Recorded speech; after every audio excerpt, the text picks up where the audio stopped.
नमस्कार भाइयों। मैं एडवोकेट अजय प्रताप सिंह, मेरे साथ हैं एडवोकेट संजय प्रताप सिंह। और आज हम चर्चा करेंगे जो अभी रिसेंटली आया है, केंद्र सरकार ने किया है। यूजीसी का बिल आया है जिसका देश में विरोध हो रहा है। इस बिल के क्या सकारात्मक पक्ष हैं, क्या इस बिल के नकारात्मक पक्ष हैं, और इस बिल का देश पर भविष्यगामी क्या परिणाम होंगे, और इस बिल से जो बच्चे हैं जो उनमें किस प्रकार की भावना पैदा होगी। तो आइए हम बात करते हैं संजय जी से। भाई साहब, आपका स्वागत है। अ, धन्यवाद आपका। भाई साहब, एक बताएं, यूजीसी जो बिल है उस पर आपके विचार क्या हैं?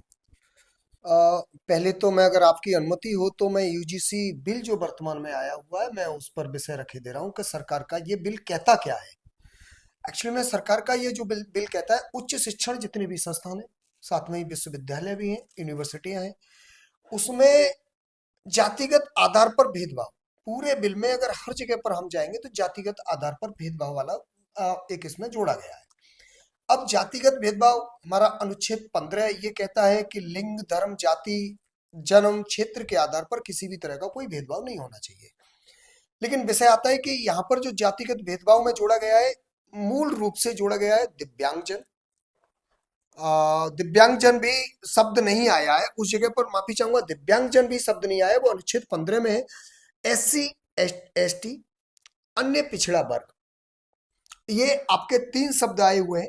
इन तीन के साथ में किसी भी तरह का कोई भी भेदभाव होता है, इसमें एक शब्द आया है अजय जी, भेदभाव पक्षपात पूर्ण व्यवहार हो। किसी भी तरह का कार्य कोई चाहो, कोई भी कार्य कर रहा है, अगर वो स्पष्ट है तब भी वो इसी दायरे में आता है। और इसमें एक शब्द जोड़ा गया, स्पष्ट हो, या अंतर्निहित शब्द जोड़ा गया। अंतर्निहित जोड़ा गया है। अंतर्निहित शब्द को समझना हमारे लिए बहुत महत्वपूर्ण है, क्योंकि जहां पर कोई भी सदस्य विद्यालय का हॉस्टल में छात्र छात्राएं रह रहे हैं, इसमें महिलाओं के, छात्राओं के संबंध में किसी भी तरह का कोई भी विषय नहीं आया हुआ है कि कोई भी छात्रा के साथ अगर किसी भी तरह के कोई घटना कारित करता है तो उसके साथ में क्या होना चाहिए।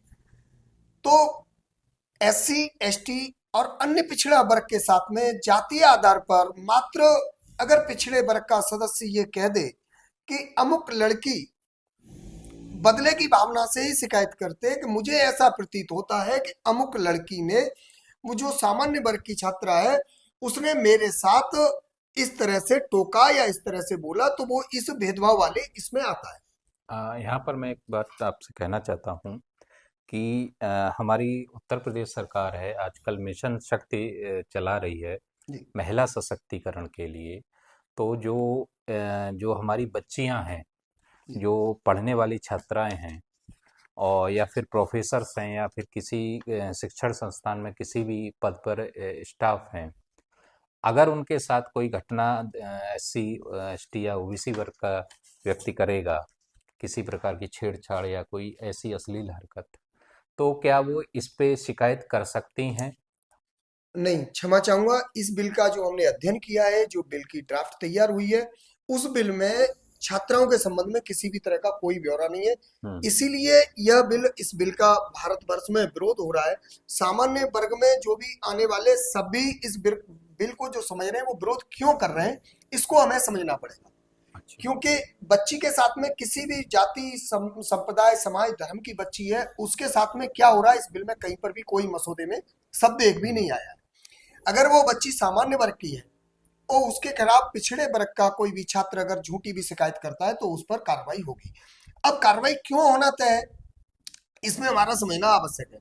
इस बिल में अगर ये शब्द भी आता है कि झूठी शिकायत अगर पाई जाती है तो क्या करना है, ऐसा इस बिल में ऐसा कोई शब्द नहीं आया है कि अगर शिकायत झूठी होती है तो उस संबंध में कोई तो प्रावधान हो। झूठी शिकायत का कोई इसमें प्रावधान नहीं है। अगर किसी छात्र ने शिकायत की है, मेरे साथ पक्षपातपूर्ण व्यवहार किया गया है, तो इसमें ऐसा कोई प्रावधान नहीं है इस एक्ट में जो बिल आया है कि उसके पे क्या कार्रवाई करेगी जो विश्वविद्यालय। किसी भी तरह का कोई भी प्रावधान नहीं है, जबकि सत्यता यह है, जो समता समिति जो बनाई जाएगी, समता समिति इसमें कार्रवाई करेगी।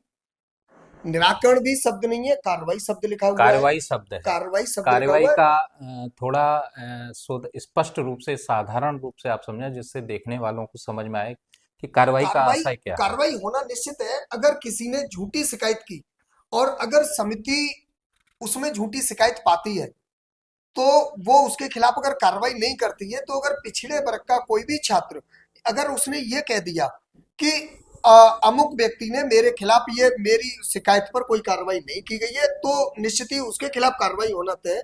इसमें एक शब्द और आया है अजय जी, कि अगर कोई संस्थान, जैसे क्या होता है मोहल्ले पड़ोस में, गांव में, क्षेत्रों में छोटी मोटी चीजें आपस में हो जाती हैं और लोग समझौता करा देते हैं। जी। इसमें एक शब्द और आया हुआ है कि कोई भी संस्थान यदि भेदभाव वाली घटना को इग्नोर करता है, हम्म। तो उसके खिलाफ कार्रवाई की जाएगी, संस्थान के खिलाफ कार्रवाई की जाएगी।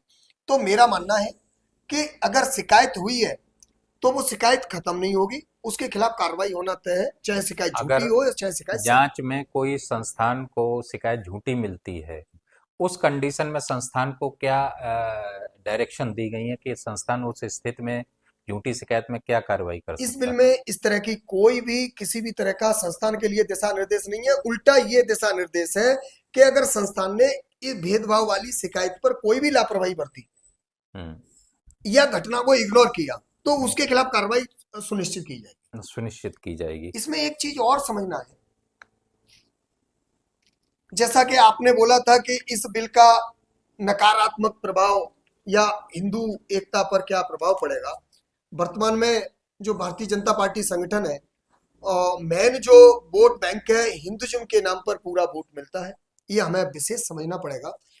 और जो जाति आधार पर भेदभाव वाली चीजें, ये शायद कई वर्षों पहले की रह गई, आज की तारीख में नहीं है।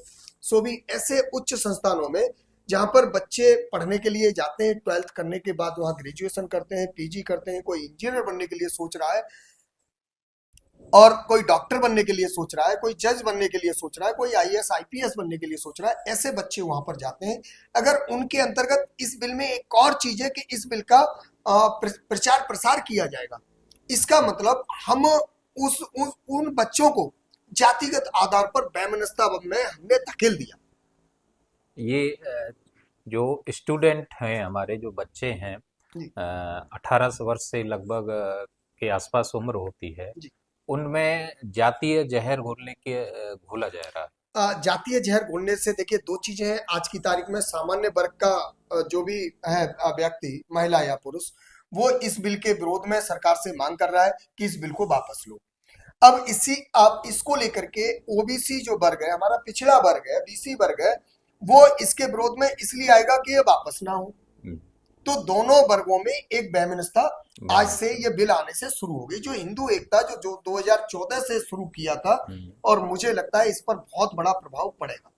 तो बीजेपी जो है, बीजेपी पर इसका राजनीतिक भविष्यगामी परिणाम क्या पड़ने वाला देखिए है? भारतीय जनता पार्टी का अगर हम मानेंगे, तो जो जो सामान्य वर्ग है, वो वर्ग आंख बंद करके 90% अपना वोट भारतीय जनता पार्टी के पक्ष में, उत्तर प्रदेश की स्थिति को हम बता सकते हैं, 90% वोट भारतीय जनता पार्टी को देता है और देता चला आ रहा है। इसमें एक ये चीज और कहना चाहूंगा, जैसा कि पिछड़े वर्ग को भेदभाव से जो जोड़ा हुआ है, हमारे देश के प्रधानमंत्री पिछड़ा वर्ग से ही आते हैं, लेकिन सामान्य वर्ग ने झोलियां भर के वोट नरेंद्र मोदी जी को, कि वो हमारे देश के प्रधानमंत्री 2014 से रहे, 2019 में पूरा झोली भर के वोट दिया गया, 2024 में भी दिया गया। तो जब हमने हमने अपने देश के प्रधानमंत्री जिस वर्ग से आते हैं, हमने उनके साथ सामान्य वर्ग ने भेदभाव नहीं किया, तो उन छात्रों के बीच में भेदभाव जैसा शब्द डाल के हम वैमनस्यता का कार्य क्यों कर रहे हैं।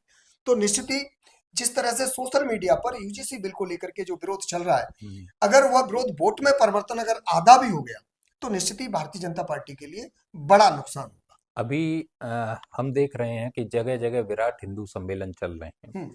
दूसरी तरफ यूजीसी बिल लाया गया है। और जो विराट हिंदू सम्मेलन है, उन इस सम्मेलन पर इस यूजीसी बिल का क्या प्रभाव पड़ेगा? अजय जी, कई फेसबुक सोशल मीडिया के माध्यम से भी जानकारी हुई कि उन्होंने यह तक कह दिया कि हम इसे हिंदू सम्मेलन में नहीं जाएंगे। अच्छा। तो मानना है हमारा कि नुकसान हिंदू सम्मेलन जो कार्यक्रम अच्छे खासे चल रहे थे उन पर प्रभाव पड़ना तय है। अगर आपकी अनुमति हो तो मैं एक विषय और बोलना चाहता था। इस बिल का और सबसे बड़ा जो माइनस बिंदु है, जिनके बच्चों के खिलाफ कोई अगर झूठी शिकायत करता है और वह बच्चा अपन सपोज वो बच्चियां हैं अपने माँ बाप से भी नहीं कह पा रही हैं, वो उस समय क्या परिस्थितियों में गुजरेगी और उनके माँ बाप को मालूम पड़ेगा तो वो क्या परिस्थितियों में गुजरेंगे। उस शिकायत के बाद इस बिल में यह और प्रावधान है कि यदि पुलिस की भी आवश्यकता पड़ी विधिक कार्रवाई के लिए तो वो भी की जाएगी। तो 18 साल से कम के बच्चों पर कानूनी कार्रवाई की जाएगी, बिल्कुल। जो अभी तक कानूनों में नहीं होता है। बिल्कुल जो नहीं होता आ रहा था वो होगा। जब वो होगा तो एक बच्चे के खिलाफ अगर झूठी शिकायत होने से, क्योंकि बस उसका एक ये दोष हो गया कि उसने एक सामान्य वर्ग में परिवार में जन्म लिया, हम्म।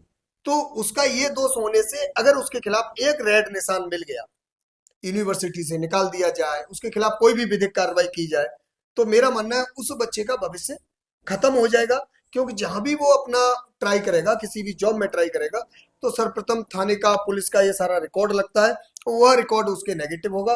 तो मैं एक सामान्य वर्ग में जन्म लेने की वजह से मुझे जो इस बिल को पढ़ने से जो दर्द हुआ है, तो मेरा मानना है उस यूनिवर्सिटी और उच्च जो भी शिक्षा संस्थान है उनके गेट पर अगर ये बैनर लगा दिया जाए सामान्य वर्ग के बच्चों का, छात्र छात्राओं का प्रवेश वर्जित है, तो वो बेहतर रहेगा। क्योंकि इसमें यह भी आया है, परिभाषा में यह भी आया है, वो भी छात्र माना जाएगा जो एडमिशन लेना चाह रहा है। वो अच्छा। भी इस बिल की परिधि में ही है। कोई छात्र एडमिशन लेना चाह रहा है, किसी कारणवश उसे एडमिशन नहीं मिल रहा है, वो अयोग्य घोषित होता है, लेकिन किस्मत से वो प्रोफेसर या जो भी सदस्य है वो अगर सामान्य वर्ग का होगा तो वो 2 मिनट में आरोप लगा देगा कि ये मेरे साथ इसलिए घटना घट रही है क्योंकि मैं फलाने अमुक पिछड़े वर्ग का हम्म। हूं। एक चीज मैं आपसे बिना जाने एक चीज और कहना चाहता हूं, हमारी समझ में ये नहीं बिल लाने की आवश्यकता क्यों।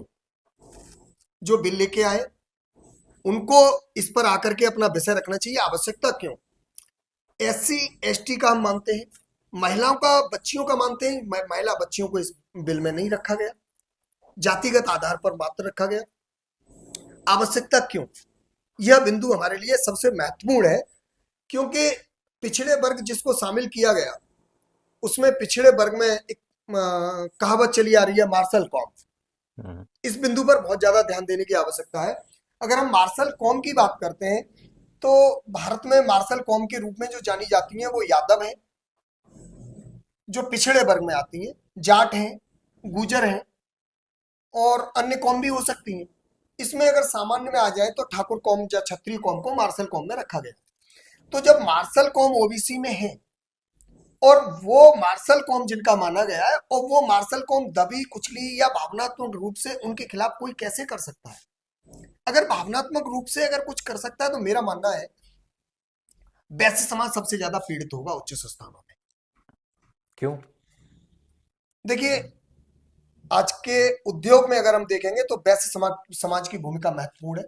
आर्थिक रूप से भारत में वैश्य समाज काफी मजबूत है, लेकिन लड़ाई झगड़े, गाली गलौज, इन चीजों में वैश्य समाज के बच्चे नहीं पढ़ते हैं, दूर रहते हैं। अगर वैश्य समाज का एक ये भी है, अगर किसी ने कुछ कह दिया तो बेचारा लौट के जवाब भी नहीं देता। वैश्य समाज के किसी ने पैसे रख लिए, गाली दे दी तो बेचारा चला जाता है। ये ऐसी हमारे यहाँ कहावत भी है कि मैं प्योर बनिया हूं, इस तरह की कहावत भी है। तो अगर वास्तव में ही सबसे दबा कुचला अगर समाज माना जाए, आर्थिक रूप इसलिए नहीं देखा जाए कि संस्थानों में 5 लाख रुपए जो फीस भर रहा है तो वो पिछड़े वर्ग का भी दे रहा है और सामान्य वर्ग का भी दे रहा है। तो और सबसे ज्यादा बच्चों की अगर सामान्य वर्ग में देखेंगे तो वैश्य समाज के बच्चे ज्यादा होंगे। इसमें जो बिल है, आम आदमी को, गांव के लोगों को ये अभी समझ में नहीं आ रहा है, जी। और ये केवल एक निश्चित वर्ग तक है। तो इस पे एक जो यूजीसी बिल है, कौन कौन सी कक्षाओं पर लागू होता है, जो गांव के आदमी आप एक समझ ले कि। बेसिकली इसमें जो जोड़ा हुआ है उच्च शिक्षण संस्थान जोड़े हुए हैं, साथ में ही विश्वविद्यालय। इसका मतलब हम ये कह सकते हैं 12th के बाद, 12वीं के बाद। 12वीं के बाद का हम कह सकते हैं उच्च शिक्षण संस्थान और विश्वविद्यालय यूनिवर्सिटी को बोल तो सकते हैं। बीएससी, एमएससी, हाँ बिल्कुल। बीए, हाँ एमए, पीएचडी वाले भी हाँ, शामिल होंगे। In total, in total. तो भेदभाव वाली चीज अजय जी आती है, तो एक बार को हम सोच सकते हैं गांव में प्राइमरी स्कूल में, प्राइमरी विद्यालय में हल्की सी भेदभाव वाली स्थिति आ सकती है। लेकिन वहां से निकलने के बाद बच्चे अब जब कॉलेज में पहुंचते हैं, तो एक साथ जो बच्चे रह रहे हैं उनमें भेदभाव जैसी स्थितियां नहीं है। अब लेकिन भेदभाव जैसी स्थितियां इसलिए पैदा होगी, अगर किसी हॉस्टल के कमरे में दो छात्र रह रहे हैं, तो सामान्य वर्ग का छात्र ये कहेगा मैं अगर पिछड़े वर्ग के साथ साथ छात्र के साथ रहूंगा, तो कल को ये मेरे खिलाफ झूठी शिकायत नहीं करते, तो ये भेदभाव और ज्यादा बढ़ेगा। तो आप सभी ने अभी देखा कि एडवोकेट संजय प्रताप सिंह जादौन ने अपने विचार रखे, और ये एक चिंता वाला विषय है, क्योंकि ये जो यूजीसी बिल है सरकार का, इस प्रकार ड्राफ्ट किया गया है कि वो एक तरफा है, बिना वकील, बिना अपील, बिना दलील का कानून बन गया है, जैसा कि अंग्रेज लागू करते थे। और ये देश की एकता, अखंडता को भी नुकसान पहुंचाने वाला बिल्कुल, है, बिल्कुल। जातिगत वैमनस्यता बढ़ाने वाला है, जबकि कानून का उद्देश्य है जातिगत वैमनस्यता को खत्म करना। आप सभी जुड़े रहिए, हम इस विषय पर आगे भी आपसे बात करते रहेंगे। तब तक के लिए नमस्कार। नमस्ते।